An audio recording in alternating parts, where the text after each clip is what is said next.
Hey, before we start the show, please do take this time to join up at louderwithcrowder.com/mugclub. It's what allows this show to continue, and you get this hand-etched mug, and of course, you get daily content that you cannot find on YouTube. Want to let you know that we are going to have a large, I don't know, live Christmas show on Wednesday the 18th. It will be live streamed, but we will be live in front of an audience. 200 people. Sign up for the mailing list if you want exclusive tickets available to that.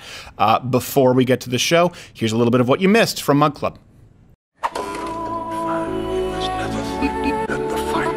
All right, and we have the go-ahead. Everyone, it is go time. You have to wheelbarrow me. Okay. You have to wheelbarrow me. Ah! Oh. Ah! The high on that was 62. A gender announcement resulted in an explosion, and the woman was struck by a flying piece of debris. It turns out the celebration was actually for gender reassignment surgery, with the flying piece of debris being a rogue, dismembered former penis. This is very rare. Like, I would rather have a beer with you than probably like 90% of my conservative friends, because I think we'd actually learn something from each other. Oh, absolutely. White people are cancer. He actually had 2 islands out in the Caribbean. One was like a temple for doing sex magic rituals, Grecian/Egyptian. The other was a eugenics breeding facility, not just where Epstein wanted to impregnate women with his own master race genetics. He's getting a little loose with that definition, isn't he? Jeffrey Epstein looking in the mirror going, yeah, this is the master race. You know, it's not necessarily from a page of Hitler Youth. It's not necessarily something you go, that has to be bred into the human gene pool forevermore.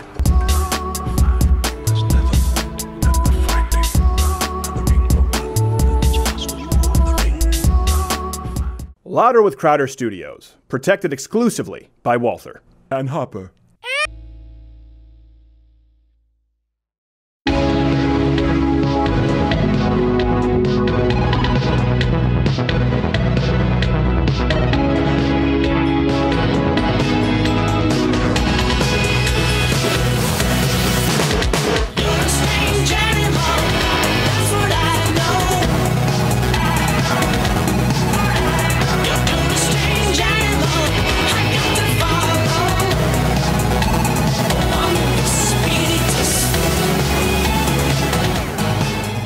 Oh man, drumming and dancing at the same time is hard. How does Phil Collins do it? He's a talented man. Or animal. Tiring, right? It is a lot of work. We have Ted Cruz, Senator Ted Cruz, on the show today. Wow. We are going to be talking about NATO and why it's a scam. But first, we have the Hodge twins who are here with us today. How are you? Thanks for having us. Hey, white people. And it's HodgeTwinsTour.com, correct? Yes. And your next show is in? Bakersfield, California. Because Madison Square Garden was not available. Yeah. No. And Quarter Black Garrett is here. Show me your hood I'm pass. sick, dog. Ah, it's disgusting. And he actually means that he's sick. He has the bird flu. Oh. And SARS. He spent a lot of time at the Toronto airport. AIDS. Audio Wade. Gerald A is here. What's the wine of the day? Quilt. Why am I accepting the name? Dadgummit. Yep. Quilt Cabernet Sauvignon. Take it how we give it to you. Okay, fine. And you will do nothing about it, and then you'll be hung by a bedsheet. Thank you. And by the way, we are doing a Change My Mind next week, next Monday, down in Austin. Details to be determined. And we're doing a big live Christmas show the last Wednesday before Christmas. Blowout. Details to follow. So before we move on, question of the day. When you look at traditional late night hosts, who do you think is the most obnoxious when it comes to politics? And specifically, we're going to be talking about Trevor Noah and the comments regarding Donald Trump, NATO. That's the big story this week because we don't want to talk about impeachment again. I'm sure I'll talk about it with Senator Ted Cruz. What do you think about NATO? And how does it compare to the UN? Should we be in there? Should we not? Is it a joke? Is it valid? I do have an idea, but I have no idea what you think. Let me know. But first, shots. What the hell? That was a gang bang. Cultural differences. This diversity ain't working out. Nope. We need some more white people and Democrats. Do you not consider Asians amongst us with white people? After that, no. We need some more Christianity, man. This dude's, man. I have no idea what he believes. I assume metaphorically busted nuts. Oh, no. Okay. I didn't even see it like that. It's my mistake. Before the show, I said to be themselves, but it is YouTube. That was so a wrong choice. Yes. It was a bad choice. He was definitely pandering to gay people. Yes, he definitely was. And your brother, wait, which one's Keith, which one's Kevin? I'm Keith, man. You're Keith. You were about to do a hand motion, which I know, stop. Don't put the camera on him. Don't do it. Sorry. Quarter black hair. We don't get to. No miming. There's a special place in hell for mime. Yes. There's rings of hell. You know, you've heard of that. You have Nazis. Then inside you have lawyers, and then right in the middle, mimes. I don't want a biracial mime. I don't care what your 23andMe says. Leading the news, Kamala Harris. So you guys know, she's ended her campaign for president. After months of low poll numbers. She's informed her supporters that her campaign, they simply don't have the financial resources to continue. EBT doesn't cover campaigns. So, sorry. It's true. They're here. So I'm a little loose-lipped today. You guys want to do some whippets afterward? You want some nitrous oxide? They've never tried that. Yeah, well, you know what? We'll call in Andrew Yang. So we here at Louder with Crowder, of course, we're going to be talking about the UN. We're going to be talking about NATO, serious things, but not right now. We, of course, do wish, Kamala Harris the best on her future endeavors. And we put together this tribute set to the song Closing Time. Well, actually, we couldn't afford the rights to Closing Time, so we had to make our own song. It's called Time to Close. Okay. Do you have an announcement you'd like to make? I am running for president of the United States. I'm obviously a top-tier candidate. Time to close. Endings and beginnings are ending and beginning now. Time to close. It's time to go to places where you go to place yourself. On your mixtape, what would be like your favorite 3 songs? Oh, okay, let's see. Definitely Snoop. Tupac, for sure. Aretha Franklin, The Sun is Shining, and the I know that it's time for things to close. I know Donald Trump plays Alec Baldwin so well. I'm just getting started. No, yeah. I will be Donald Trump in 2020. I will. I have also started to perhaps be more candid, talking about what I describe and what I believe to be the elephant in the room about my campaign. What is that? Electability.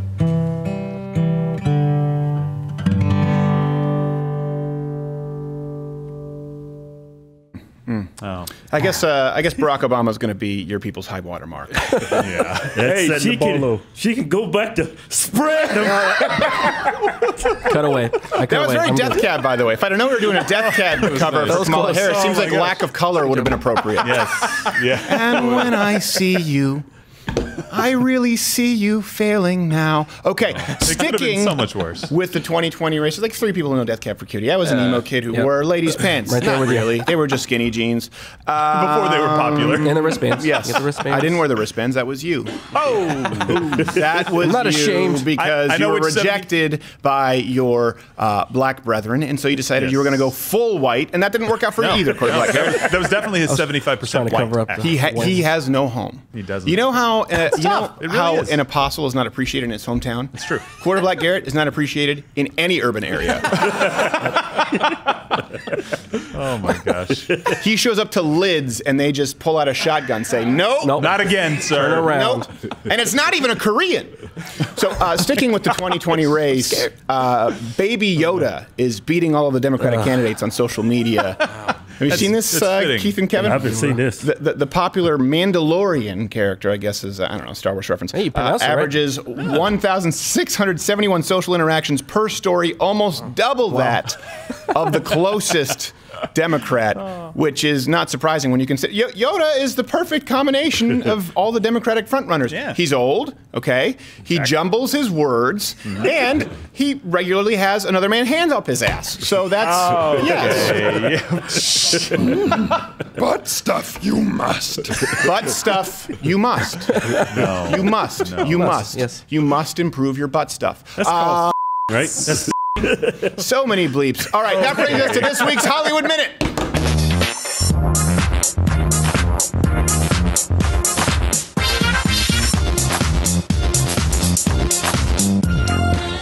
By the way, Hodge twins, very strapping young men, cannot hold their liquor at all. No. You guys had a fat tire the first time you came here. You're like, this must be one of those white people beer. I'm like, no, it's just average beer. You're like, I'm hammered. That was one of the best shows. That was funny. It was pretty funny. They don't really sound like that. That was just, a stereotype. Just racist. Just pure, unadulterated. I feel uncomfortable. Why did you start talking like Morgan Freeman and Driving Miss Daisy? I'm feeling uncomfortable, Mr. Crowder. How do you spell my name? Well, that'd be a C, Mr. Crowder. Country music star Shania Twain. Sorry, this one's not for you. She revealed that she's written songs for her younger artist friends, right? Such as Post Malone, Janelle Monáe, and Lizzo. Though critics have long suspected that Twain was behind Lizzo's 2018 hit "Man, I Feel Like a Beanbag Chair." So that is That is uncanny. Terrible. Wow. That is. I know. Yeah. That was low. Famed music artist Willie Nelson. Let's go on. I guess this is going really well. Willie Nelson he's going to quit.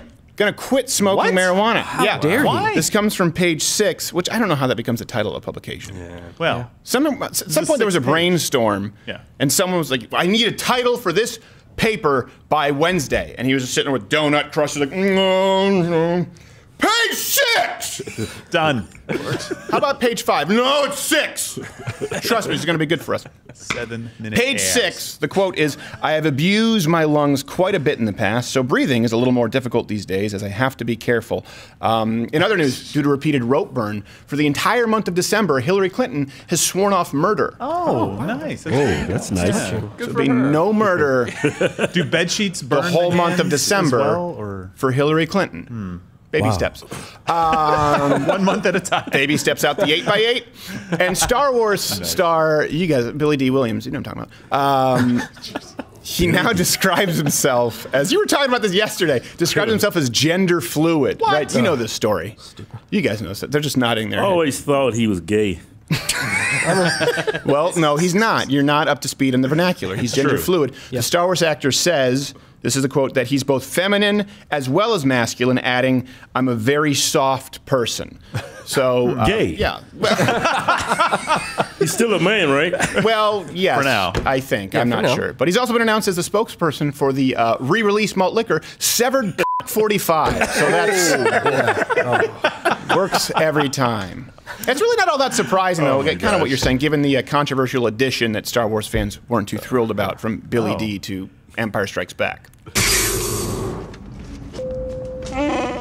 Yeah, that nice piece of Jedi ass. All right, that ended way more quickly than I thought it would.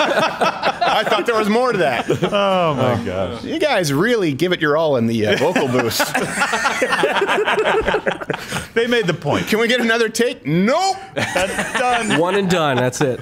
Yeah. Oh my god. And what were you saying? It turns out, what is it? Yeah, he's not gender fluid. He just likes frilly clothes. Oh, is that what he said? Yeah. Oh, so he corrected it. So frilly clothes and what have you. Yeah. What's frilly? Moving on. Yeah.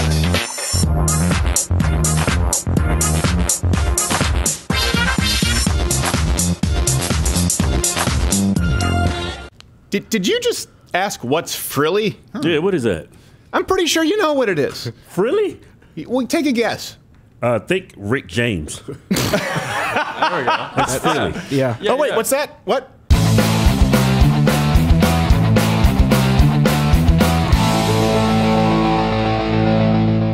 Yep, you know what this is about. Take that, Keurig!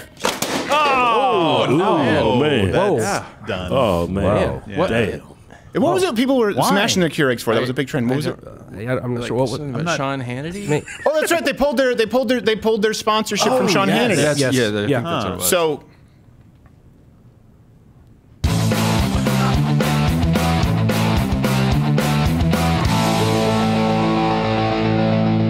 we'll be talking about NATO in a little bit. Yeah, that really smashed that Keurig. Yeah, no, it fell apart. Which, by the way, Smooth Man is going to be furious about. Black Rifle Coffee is unbelievable coffee. And I will say their K-Cups are better than most K-Cups. They really are better. But there's no reason Oh, sorry, coffee rounds. I apologize. Oh, sorry, yes. Black Rifle. Did you just get I'm corrected? sorry that I didn't go with the ammo themes. I was using the vernacular that we've been using for the last always. Just here to help. Since it's been invented. Anyway. Oh, but I've been wanting to get rid of that for a long time. They just dropped us? Yeah, just got the message. Add them to the list so much, along with yeah. Audible and Simply Safe. And probably any other sponsor. Not named Walther, FLP. Thank you, Black Rifle. Delicious. Yes. Finally, controversy. We'll be talking about the UN and NATO. We'll get to some stuff that actually matters. Controversy erupted after it was... this came to light. I thought this was a fake story. We had to double check this. I'm serious. I still think it's fake. No, it's not. Oh my gosh. It's not because it comes from New York Times. Amazon. This is not the kind of thing they do fake news about. Impeachment, Right. being Yeah. Russians, fake news. This Not legit. so much. Okay, all right. On Amazon, someone was selling Auschwitz Christmas tree ornaments. Well, That's awkward. The items featured images of the Nazi concentration camp on tree ornaments, bottle openers, and more. And of course, that one company has since removed the items. But many people have actually overlooked some of the other, and we did some digging, some other tasteless Christmas themed items available on Amazon, which brings us to this week's 7+1. You forgot Stefan in the chamber! People always forget the one yeah, very fitting with this story. Thank too. the Lord Yeah. for the Walther instruction manual. Yes. Because I never forget it. And isn't that a beautiful firearm? It is That's fantastic. so beautiful. That's so sleek. If I were a little boy firearm, Oh. Hodge Twins, what would you do if you were a boy firearm and this is a lady firearm? I would go bang bang. All of a sudden they decide to go like this is Air Bud. We went from come on ahead to spreading them to bang bang. We need you somewhere in the middle. Fudge sickles. So Billy D. Williams this now? is the 7. No, I'm because I'm hard. I ain't soft. I'm hard. Wow. No. Gotta put that O in there. I'm hard. Well, I'm hard. No, I'm Sam. You're the D silent. So it is when you do it. So 7+1 tasteless Christmas products available on Amazon. By the way, you're all gonna have to read some because I'm not doing this alone. Oh no. The number 7 most tasteless item available that we found on Amazon right now. Number 7, slave on the shelf. Seems like yeah, that's Man, that seems wow, that's low. But he does. He sees you when you're sleeping, and he also sees you when you're eating, and he's incredibly jealous.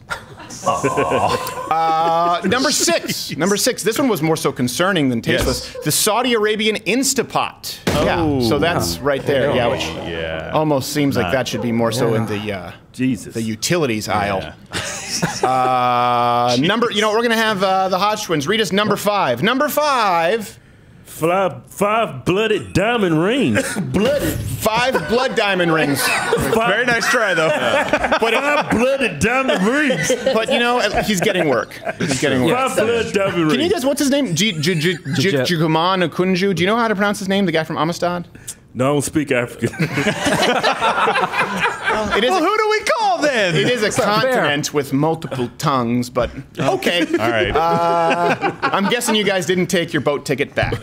Hell no, I'm staying here in America. Number 4, actually, number 4 is well, it wouldn't seem tasteless items on Amazon. Wouldn't seem eggnog made from Flint tap water. So that seems. By the way, also a remarkable weight loss product. Yeah, Yes. sold in the supplements. That's true. You're right. But it is not from a GMP certified facility. Tapeworm is fantastic for that. Number 3.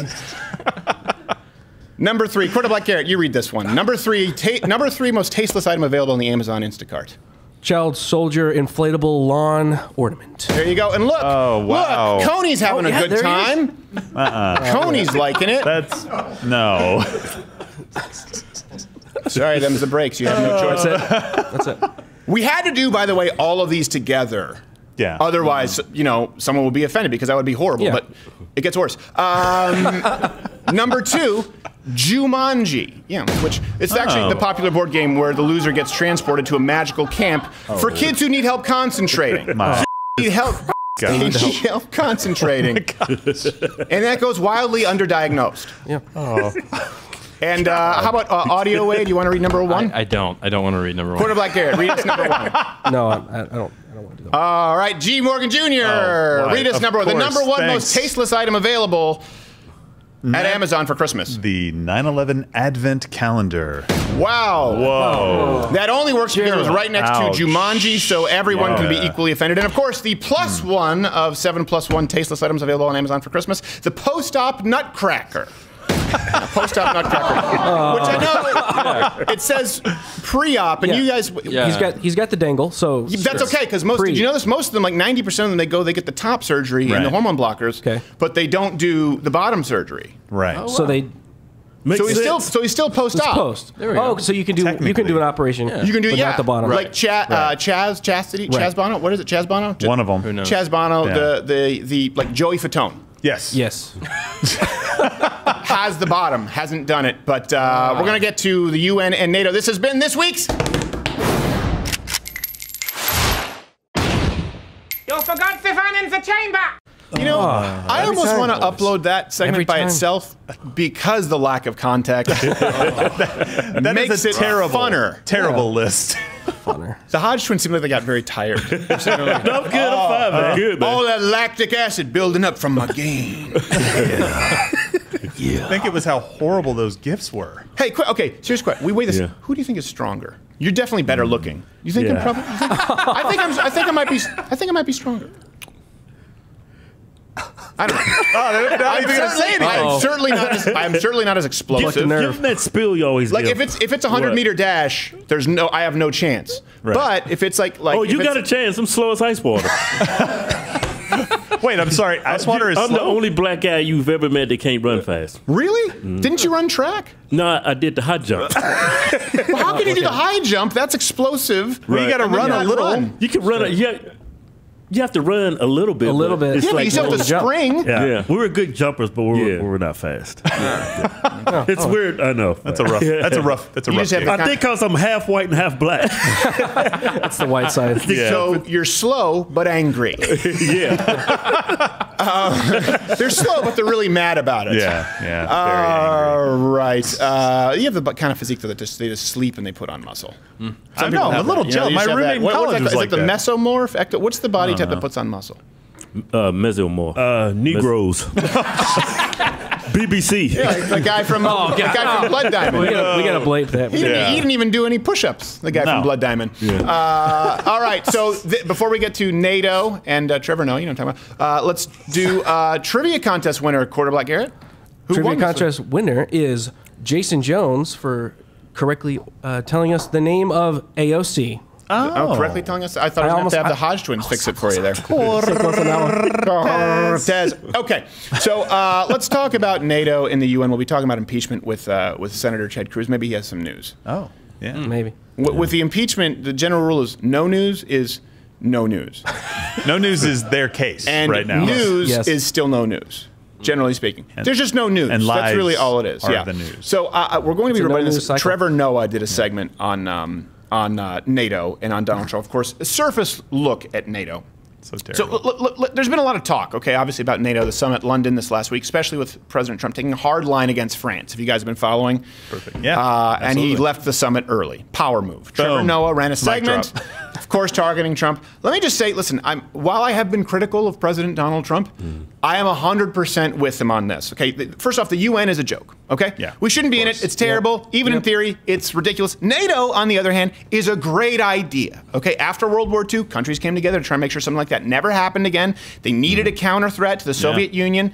And unlike the silly, completely invalid UN, NATO has only developed into a joke because of the execution. It's the execution of NATO. NATO in theory is great, but what they're doing is, and then it's like the French too. We have a problem with of course we have a problem with the French in NATO. Is anyone surprised that France is a problem of international defense? They're the only soldiers who go into battle with a standard issue individual white flag. Like you guys have a canteen. Oh my gosh. They have a white. You know the gun in the cartoons? They go and a little white flag. That's the French. It's invented. I thought that was Wile E. Coyote. Oh my gosh. It was Jean-Pierre. I think it's fair game. It's fair game to go after these guys. And one of the parts of the video we won't get to, but if you ever have to explain that you're joking, Trevor's video, this is horrible. If you ever have to explain that you're joking, and I know this from personal experience, it sucks. Yeah. The joke sucks. You're not being funny. All right, so let's go to the first clip, which is kind of they're comparing Trump versus Macron's comments on NATO. Let's just go to the clip. Asked about recent comments by French President Macron that NATO is becoming brain dead, he hit back hard. Very, very nasty statement. You just can't go around making statements like that about NATO. It's very disrespectful. In the past, President Trump has had his own harsh words towards NATO. NATO is obsolete, it's old, it's fat, it's sloppy. NATO is old, fat, and sloppy? I love it, by the way, that Donald Trump's comments get bigger laughs than Trevor Noah's follow-up joke. For sure. You know what? Because NATO is fat and sloppy. Yes. It's a bloated bureaucracy riddled with red tape, and it's entirely ineffective. See, I'm still thinking about Wile E. Coyote and red tape hunting wabbits. I'm hunting wabbit Frenchmen. It is terrible. Won't take long. It is fat and sloppy. That's the perfect descriptor for NATO. And so, of course, you have Trevor Noah. He tries to paint Donald Trump as a hypocrite. And he doesn't tell you, though, that Trump and Macron have completely different reasons, okay, for being critical. That's important. So let me point this out. Have you guys been following us a ton? No. No, not really. No. You just follow more so the transgender stuff and games. I'm into that. This will help. Any questions, you guys let me know. Macron's point of view here is he's upset because the United States isn't policing Syria as much as they'd want us to. Yeah. What happened to we need to get out of other countries? This always surprises me. Every single time. You're an evil empire. Okay, but we want you to come in and we want you to evil empire us a little bit. Can you help us out with this one? What are we? Are we an evil empire or are we policing the world? It's one or the other because being an evil empire is profitable. You just take their stuff. Policing the world is spending resources to help other countries, even if they can't benefit you. Yeah. Everyone wants a little bit more American policing. The people who shouldn't be wanting it are Americans. But I understand why in crap holes like Syria or France, they want our help. I get it. Yeah. I can't blame them for it, but it's not how we should dictate our policy. So, since President Trump has moved to withdraw troops, remember, where's Code Pink? Yeah. Where's Code Pink? Remember after Italy, we need to pull out. Donald Trump is the first president to actually start withdrawing troops. He didn't just announce it and say, set your date in the calendar, ISIS. Right, he just did it. Like Barack Obama wanted to do, but he's been withdrawing troops. France, they said that we're compromising their position in the region. So Macron, it's Macron. Why am I saying Macron? It's like I need to learn the wrong way to say English. That's true. French words. We appreciate you doing it our way. Lingerie is not a word in French. It is in English. No, it's not a word in French. We just say it because it sounds sexy. That'd be like a French person saying like, moi, je vais porter tighty whities. If it works, je vais rubber mes nipples. There's some nipple action. Avez-vous des panties crotchless? No, I do not. How about fruit roll-up bra straps? The point is, sticky. No one likes the French. So Macron is particularly upset that Trump doesn't share the European Union's vision, right? And he said that they're facing the brain death of NATO because of differences in vision. Okay, France is demanding that the United States adopt the European Union's vision of NATO, and that if they don't, they say it's hypocritical. Especially when we consider. Anyway, you know what? Hit the notification bell if you are subscribed, because subscriptions don't mean a whole lot. Join Mug Club. LetterWithCrowder.com/MugClub, because we're completely demonetized. I'll talk about that more with Ted Cruz. The point is this: we don't need to be on board with your vision for the EU when half of the EU isn't on board for your vision for the EU. Let's go. This is another thing we're upset about, Donald Trump's ISIS comments. When he actually sat down with President Macron, he did offer to give France something in return. We have a tremendous amount of captured fighters, ISIS fighters, over in Syria.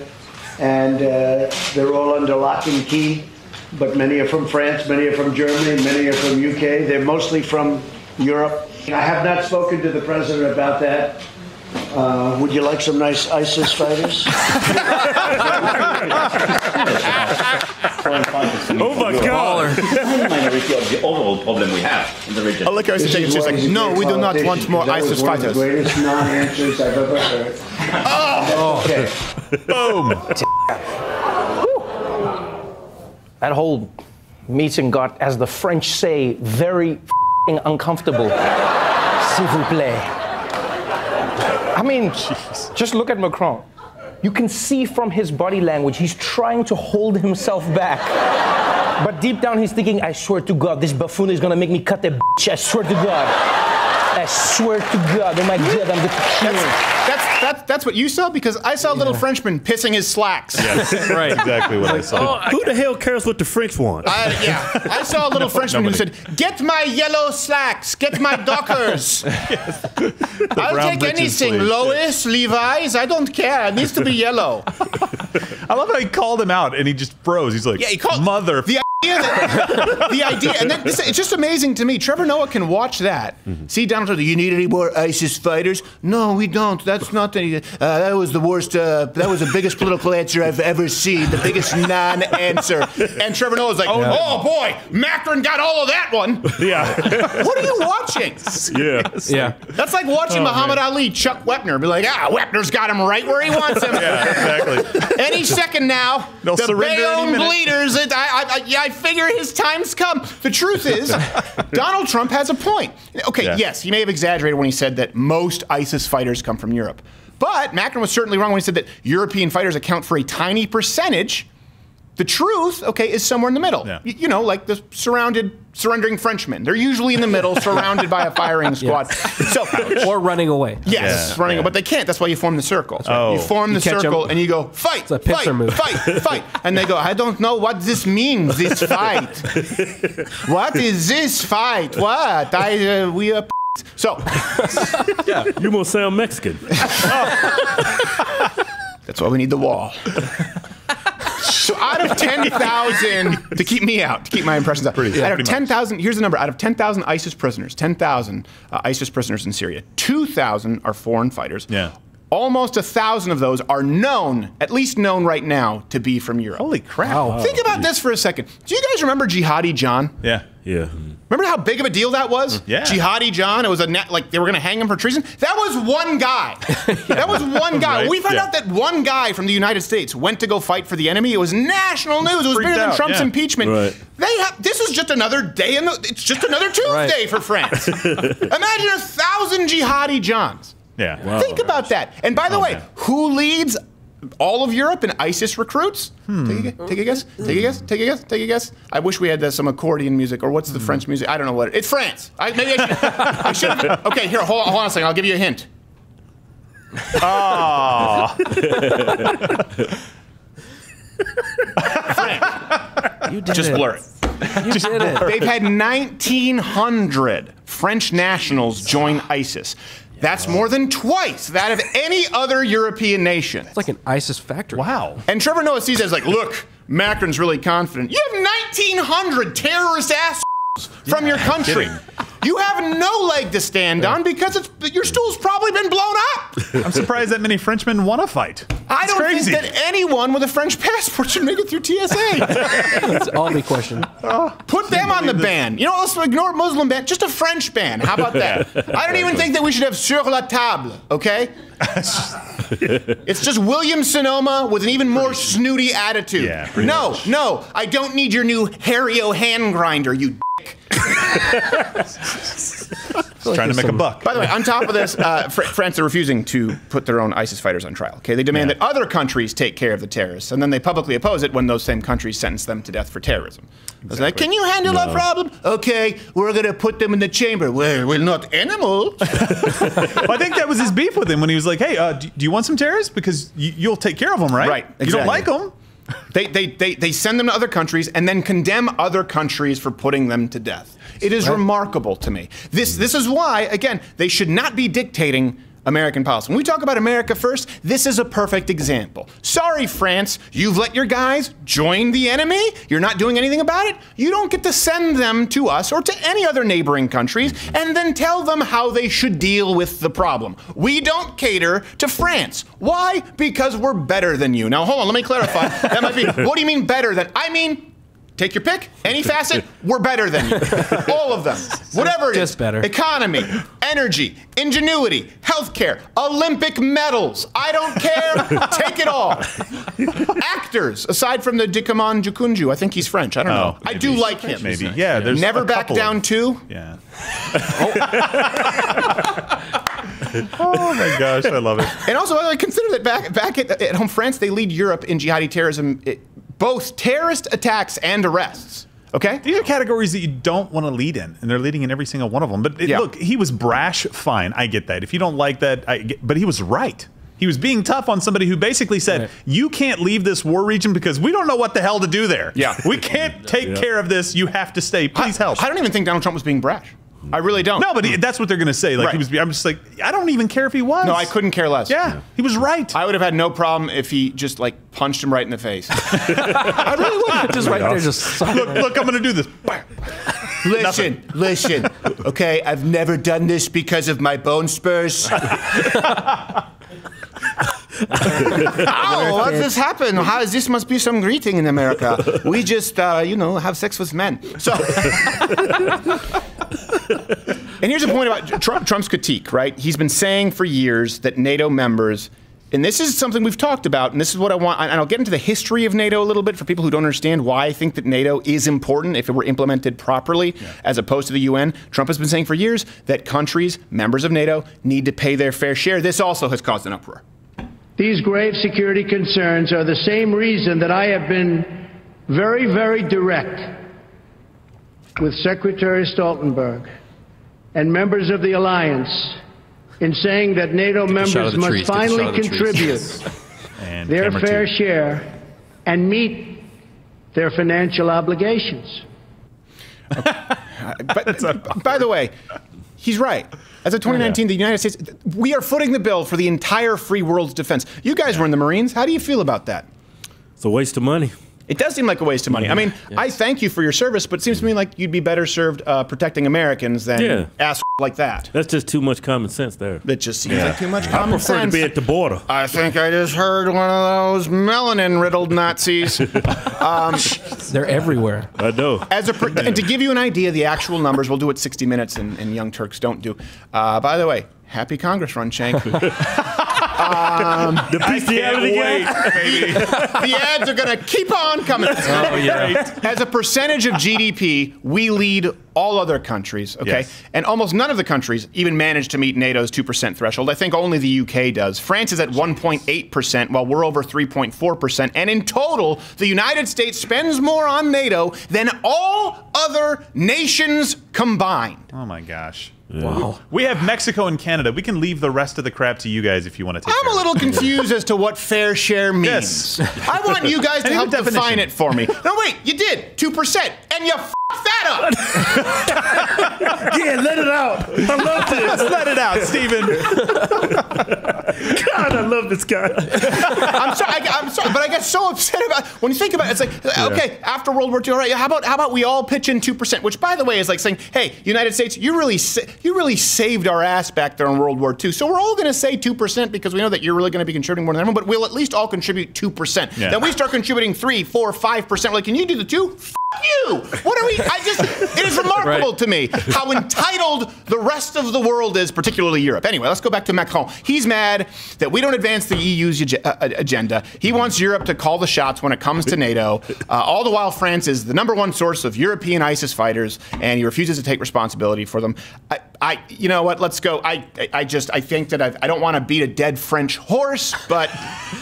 Let's go to the whole, I think with something, it's the next clip, it's about trade, something with trade. New tariffs are retaliation against new French taxes targeting U.S. tech companies like Apple and Google. I'm not necessarily in love with those companies, but I love that part. There are companies. They're American companies. I want to tax those companies. They're not going to be taxed by France. I'm not going to let people take advantage of American companies, because if anyone's going to take advantage of the American companies, it's going to be us. It's not going to be France. It makes perfect sense. No, I'm sorry. Yeah. Donald Trump is rock and roll, man. I was like, how dare you take advantage of American companies? That's what I was going to do. This man is one of a kind. He's like the world's worst superhero. No, that'd be you. What? You know who's not rock and roll? Trevor Noah. Yeah. If you would be absolutely pummeled by Drake in a Jell-O fight, I don't think you should be speaking for minorities in late night programs. I think we're being a little hard on Noah. I think the Hodge twins are big fans. I apologize. I saw he'd make us light skins look bad. Hey, I saw this lady. She was very rude to me. She pulled out a Trevor Noah book. No. I said, you actually bought that? Oh, that was on the plane, right? Yeah, it was geared to go flight. She was real rude. I said, she's reading a Trevor Noah book. I said, oh my God, you actually paid for that? What did she say? She looked at me, she's like, oh my gosh, well, Trevor Noah's a dumbass. Wow. You had to spend the whole flight with this lady. I had to spend a flight with a Japanese person who ate hard-boiled eggs and was vomiting into the throw-up bag. That sounds fun. You know that story. I've told that story. Yeah. Throwing up the hard-boiled eggs, then put it in the spring-loaded pocket and pop! Take a red eye And he was so sick, too, he was like, and like reaching out for help, you know? And I was like, no, I'm not going to help you. Pearl Harbor, I have a long memory, like an elephant. What are you paying into NATO? By the way, why are they upset about whatever happened to taxing big companies? Right? That should be the thing, right? Yeah. Shouldn't they be pleased, tickled pink, Democrats to hear this? But really, if President Trump, all he's saying is that if American companies are going to be taxed, the revenue should go to the United States and not France. Could there be a more bipartisan stance to take? No. Yeah, makes perfect sense to me. I couldn't. Would AOC be saying, hey, we shouldn't have Amazon set up shop here in New York because we want them set up in Marseille? Yeah. And they need to have an ISIS division. Yes. ISIS training is important. Regardless of what you think about the tariffs and the trade wars, and I'm not always on board with Trump with the tariffs, but why would you be rooting for a country that's trying to damage our economy? Yeah. It's not a partisan issue. Senator Grassley, Wyden, top Republicans and Democrats on the Senate, they all just released a joint statement. I think I have it here. Yeah, joint statement saying that the French digital services tax is unreasonable, protectionist, and discriminatory. Yeah, and when people make comments like this, I mean, it's like most of the news right now. It's very disingenuous. Like, you know that's what he meant. And yet you do this entire setup to try to make fun of him, like, oh, I'm going to take advantage of our company. This is like opposite day. We should just start saying the opposite. Trump should support every plan that they love, and they'll run from every one of them. It'll be great. Yeah. You know, you made such a good point until you said opposite day. Well, I like opposite day. I was like, well, that's what I was saying. I was like, you know what? I want to do the opposite day. We should do that. Because I'm saying... Can we bleep this? And what he really means is, can we not bleep it? Can we cut it as a clip and put it on Twitter? I'm a firecracker. Opposite day. Look, I'm glad I got credit for the 50%, okay? I'll take it. I apologize. He's got Billy D. Williams on speed dial.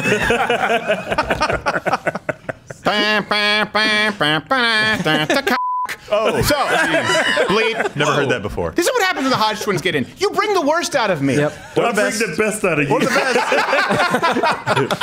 best. Puts a little fire in your belly. Yeah. You know what's so funny? Oh, I'll talk about it after. Anyway, let me just. We have to get to. We have to get to Senator Ted Cruz. I'm sure he'll be thrilled with this lead-in. Oh yeah. So let me. Okay, all of Europe, all of the European victims, okay, of brutal terrorist massacres. Yeah, I'll say this, and you can put me on the hook for this, okay? Leading Europe, leading the world in domestic terrorist attacks, France, okay? And of course, more homegrown terrorists. All of the European victims, by the way, thoughts and prayers go out to the family, so I'm not saying this to denigrate them at all. I actually think that it's a travesty. All of the European victims from brutal terrorist massacres, they are effectively human sacrifices at the altar of political correctness. That's what's happening in Europe. And a big part of that is because they don't want to pay their fair share. The reason that NATO exists, to get into the history, after World War II, Europe said, we need to make sure this doesn't happen again. And of course they wondered, well, what do we have to do to get the US on board? Because they're the ones who are going to make a difference. And that's when they said, hey, United States, can we have like an alliance? Can we have an agreement? And we know we're not as big as you, but can you give us a hand? So this was the agreement, right? That these people would pay certain percentages and so would we. But they aren't. They aren't upholding their end of the bargain, and they haven't been for quite some time. Many of them for decades. The United States is entirely blameless with regards to NATO. We are overperforming, we are over-contributing, and we are saving more lives. And while more of the citizens, by the way, from these other countries, all the while, more of their citizens are converting to terrorist Islam and committing acts, I'm going to say converting to Islam and committing acts of terrorism, and I know people get mad about that, but you know what? I don't really care. They're one and the same. At this point. Terrorist Islam, not all, of course not all Muslims are terrorists, but all terrorists. It's kind of like black and bad credit, right? It's true. I don't know what you're talking about. Cultural differences. I got I'm bad out credit. of touch. So they're committing terrorist attacks on their own citizens in their own countries, and now they're even going to other countries like Syria to commit terrorism abroad. But France, they still can't be troubled to spend their 2% on the problem. Here's my question. Whatever happened to the wealthy paying their fair share? Whatever happened to the top 1%? We hear that all the time, right? Wouldn't governments with trillions of dollars qualify? Can you guys open the coffers a little bit? And let's remove the fact that there are multi-billion and multi-trillion dollar governments from Europe and they're not paying their fair share as viewed through the lens of identity politics. I don't want France or Germany or Canada just to pay their fair share because they're rich and I want to take their money. It's not like some Bernie Sanders tax plan. I want them to pay what they promised to pay because it's their job. The government's first and arguably only job is to keep its citizens safe. France, Germany, Canada, Italy, they're not doing that. We are. So how about this, Europe? Okay, how about this? Instead of paying for socialized health care, for 12-year paternity leave and retirement at the ripe old age of 32, you start doing your job at ensuring the safety and future of your citizens. It's why you exist, it is your job, and Donald Trump is 100% correct in pointing out that you suck at it. How about that? There's a Trevor Noah segment, the biracial South African, I don't know. We'll go to Senator Ted Cruz. I'll only get worse.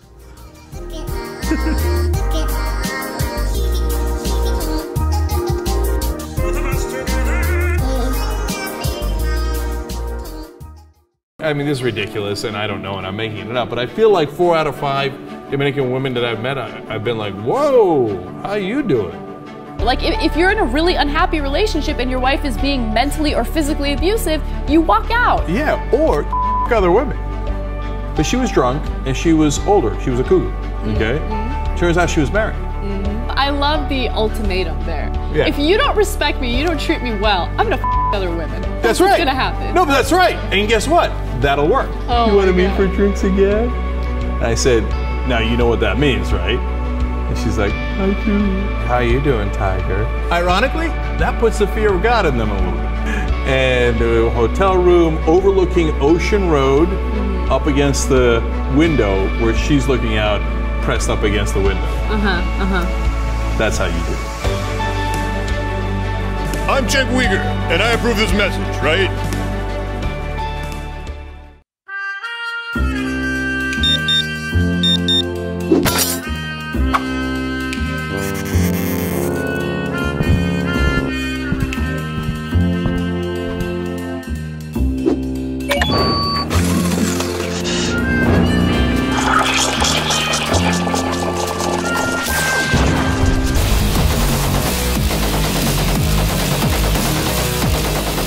Start your day like a patriot. Go to blackriflecoffee.com/Crowder today. Hope you enjoyed that little animation. I didn't do it. Our Colombian on staff did. Don't worry, he's an actual citizen. He's been here for a long time. Listen, thank you so much to our sponsor, Black Rifle Coffee. Right now, there's a promo. If you go to blackriflecoffee.com/Crowder and sign up. Here's the thing. There's a big difference between bad coffee and good coffee. Coffee is a bean. It goes bad. If you don't get it right after it's been freshly roasted, it doesn't even taste like the same beverage. Black Rifle Coffee, they roast your beans to order. So you place an order, they roast them, they ship them out. It is a company that supports veterans, employs veterans, and they make the best coffee out there. So please give it a try. They have the balls to support this show. And the price is actually very competitive. It's often less expensive than some of the boutique brands you're getting at your supermarket that have been sitting there for 8 months for all you know. It's stale cardboard creating brown water. blackriflecoffee.com/Crowder. I hope they like this commercial where I crapped on all their competition.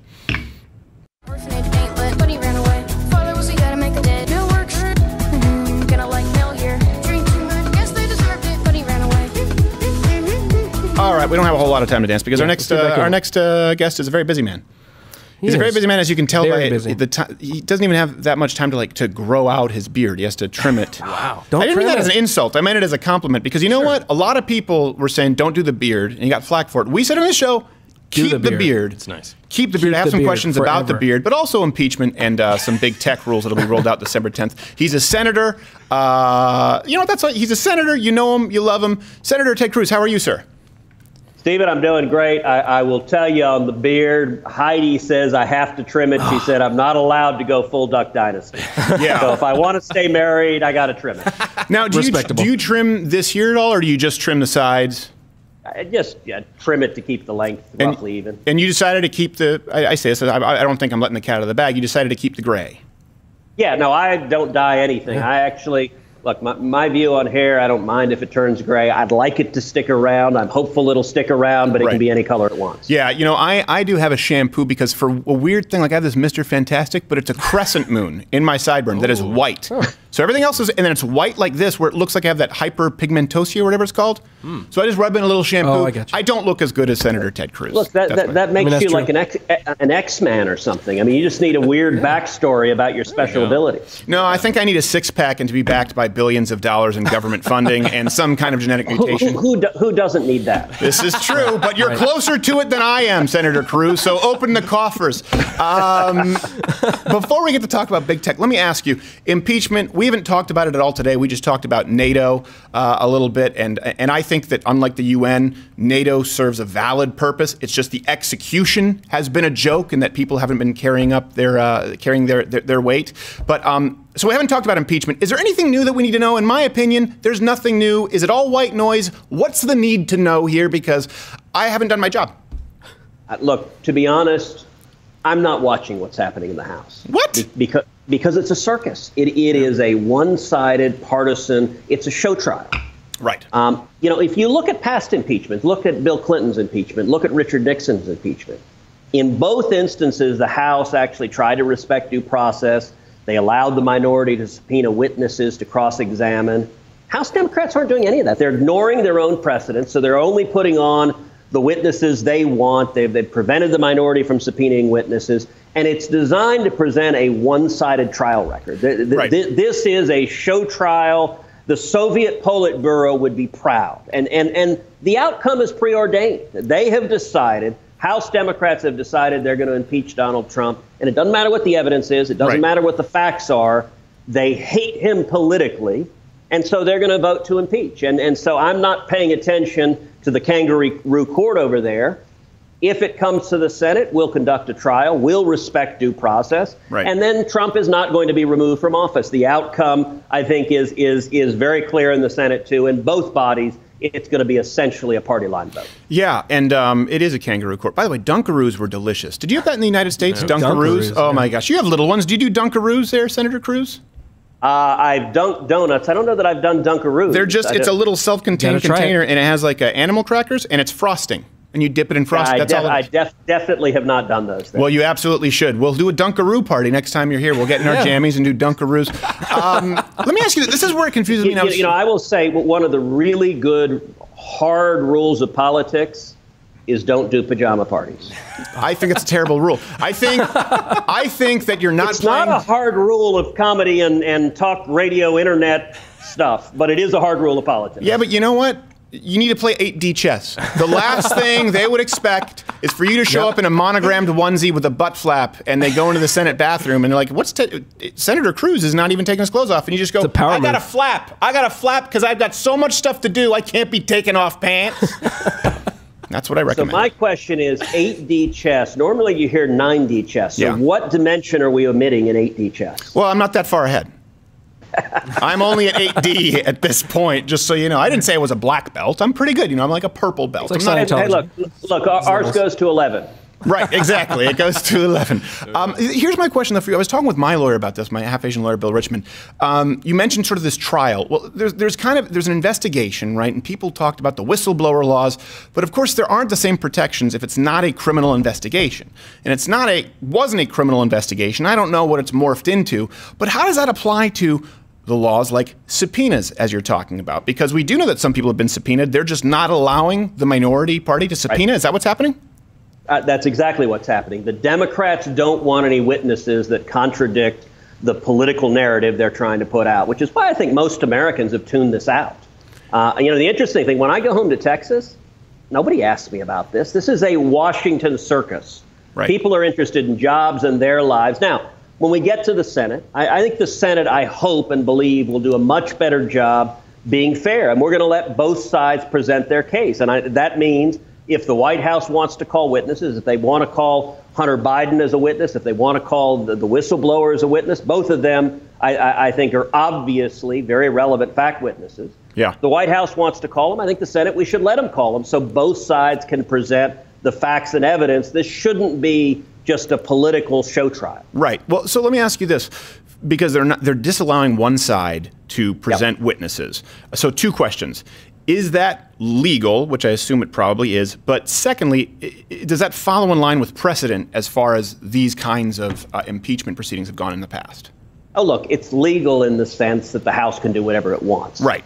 But it's not fair, and it's inconsistent with the House's own precedent. So it's not how they did Bill Clinton's impeachment. It's not how they did Richard Nixon's impeachment. And this is, look, the unifying theme among Democrats right now is they hate Donald Trump.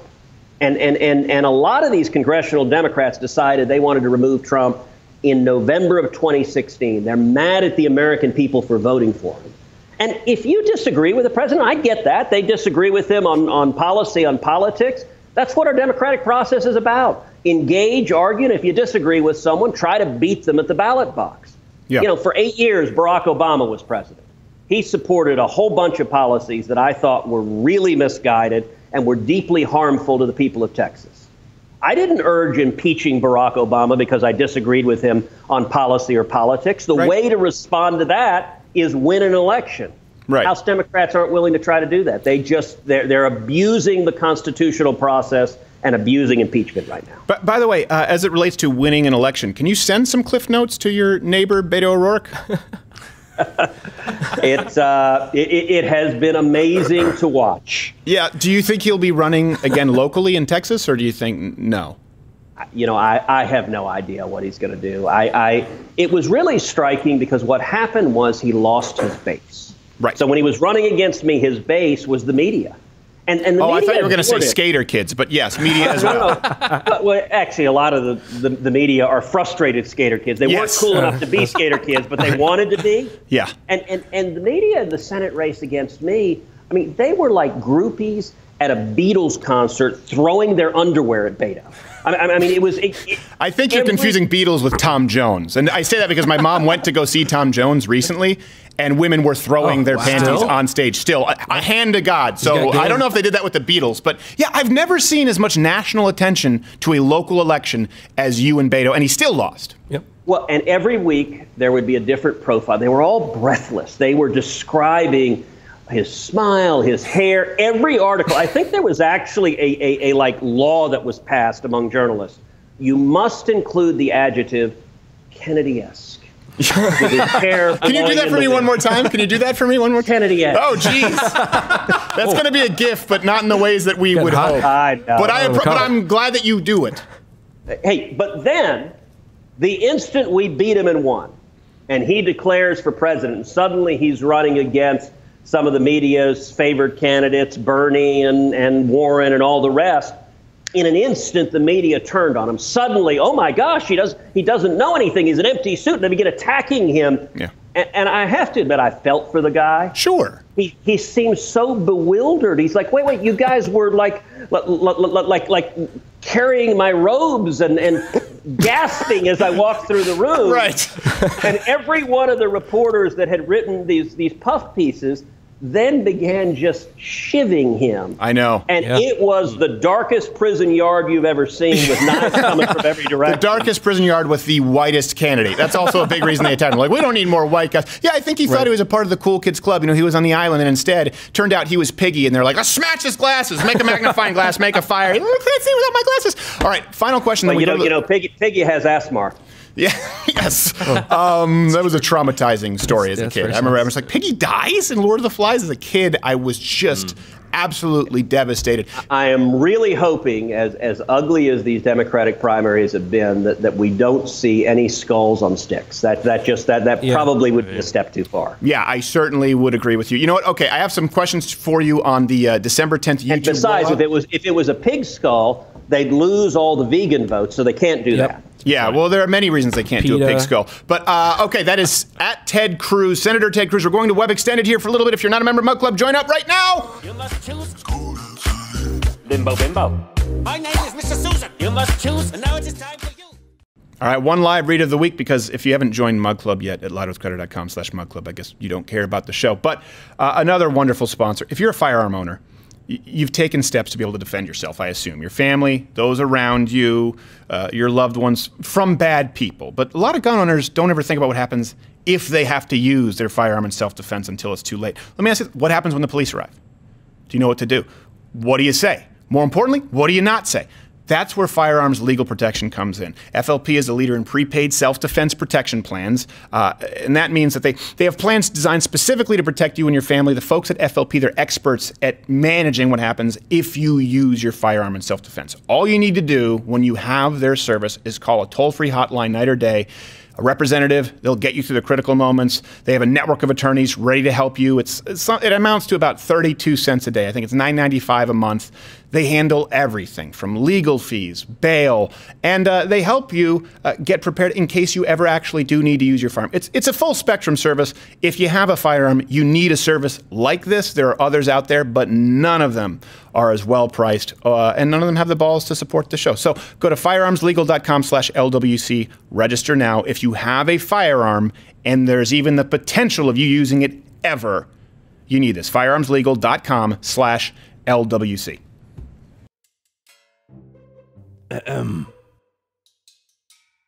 What a complete disaster. Excuse me, did you just blow in from Dressed Like a Spazville? How do you walk around looking like that? Ah yes, there you go. Now you're ready to fight the man in style. Louder with Crowder merch makes these two slobs look better. Get your Louder with Crowder gear at louderwithcrowdershop.com and cover your disgusting body.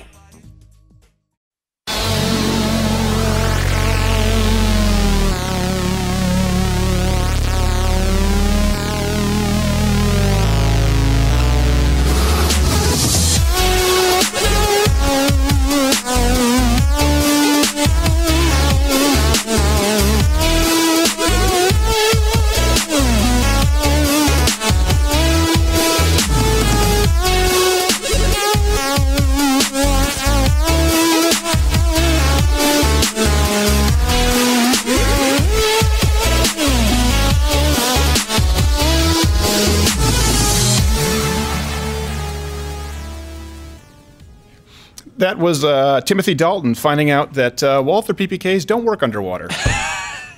Maybe then James Bond comes, they shoot under. Yes, firearms don't work underwater.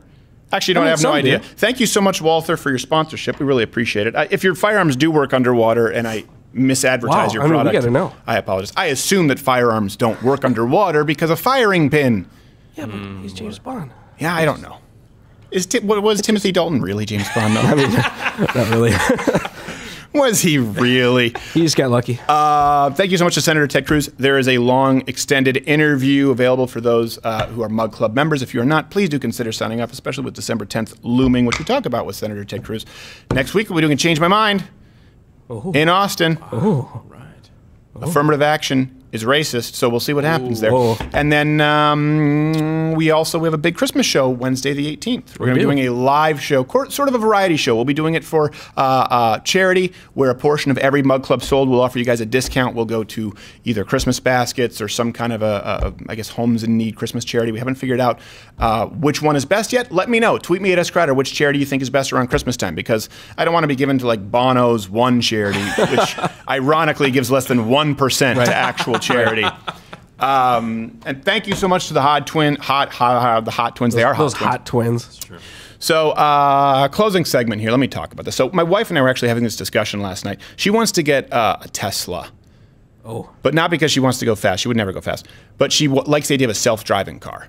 Yeah. Now, let me explain this to you, because my wife, where we lived for a long time, they didn't have all of the high roads and overpasses like you have here. Right. So anyone who's been to this area of the country, everything is built really high. That's why they also can't drive in the snow. Things freeze. Where it's like Minority Report, right? The roads are really high, and my wife gets really anxious. And honestly, I mean, I got into a car wreck on one of those. That's true. You can still see the skids along the concrete girder from where we almost died.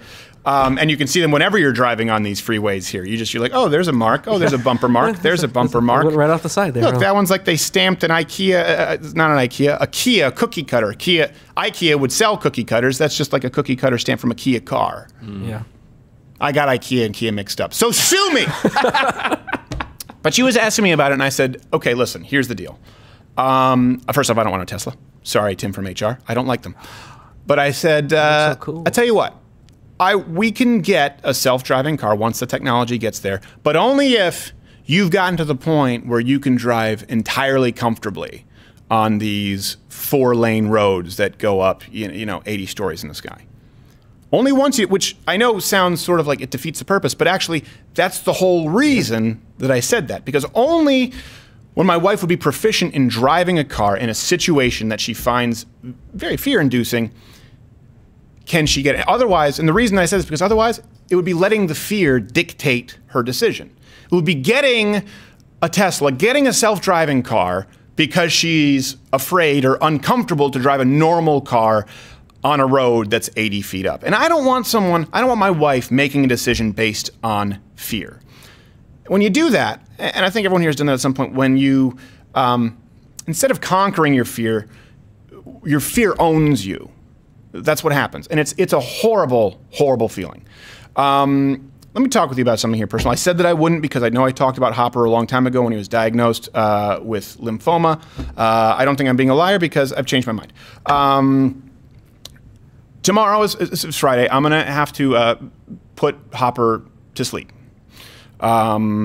It's something that is really difficult to talk. It's really difficult to do. But if you want me to talk more about Hopper and his life and how he even changed the Hodge twins who became dog fans and how many lives he touched, just follow me on Instagram. I think it's Louder with Crowder. I'll talk more about that personal stuff there because I talked about it once on this show, and I'm not doing this for it to be a tearjerker.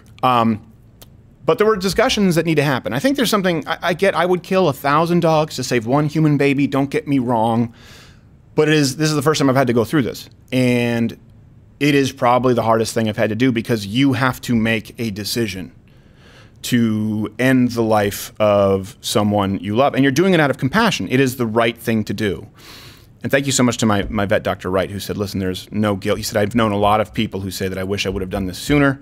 I don't know anyone who said that they wish they would have waited. And I want you to know, and I appreciate so much the letters that I get from you guys. We have people who've sent in like oil paintings of Hopper. I understand that he's touched your lives as well, so I feel like I owe it to you to let you know what's happening.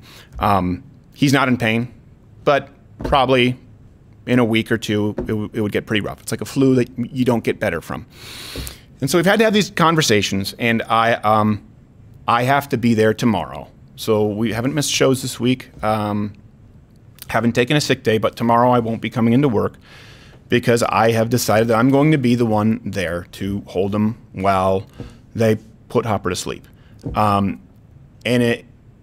I don't, I have to do it. Let me explain this to you. It wasn't even I have to do it. Because if I don't, I'd be letting my fear, and fear of pain, really, I'd be letting my fear, my pain control me. I'd be letting it defeat me, and I wouldn't be doing the right thing for Hopper. A lot of times, people talk about this like, it's okay to cry. You know what? It's not always okay to cry. It's not always okay to cry. You can't be sitting there and sobbing and out of control as you put your dog down. It's not fair to the dog. That dog is going to be leaving the world terrified. When we came back from the vet, I'm not going to lie, I cried like a bitch. But I closed the door, put Hopper in, turned my head, did one of those, things that hurts your chest because you're trying not to let the cry come out. Here's the thing, it's normal to grieve. Right? It's absolutely normal to grieve, but we can't be consumed by grief. And going back to we can't let it dictate our lives. This is a part of life.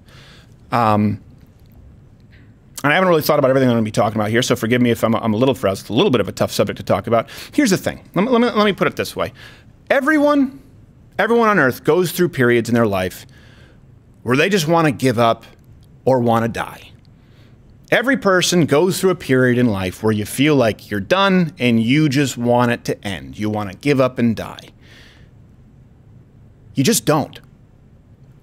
I know sometimes we talk about stick-to-itiveness and discipline and a plan, and all of that is important.